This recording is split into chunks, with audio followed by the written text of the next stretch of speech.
Varētu šis, ka dzīve bērnībā ir viegla, cītīgi jāmācās.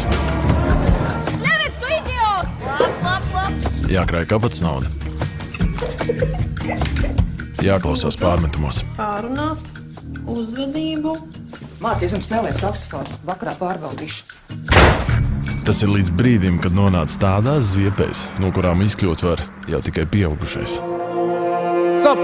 Uz kurieni tu taisies? Pie sociālā vispirms un bez piezīmes nerādies. No solnotas sākam.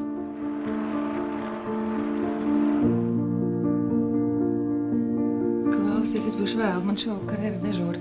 Es taču tev varu atstāt vienu, vai ne? Mierīgi. Pēter! Ev, pečka!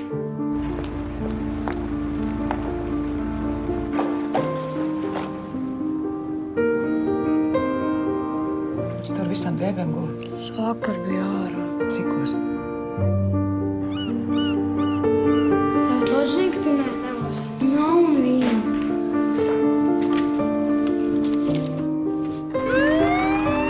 Es nevaru katru dienu atnākt mājās, pieķert tev klaiņojumu vai vēl nezinu, ko tu skaties uz mani, kad es ar tev runāju.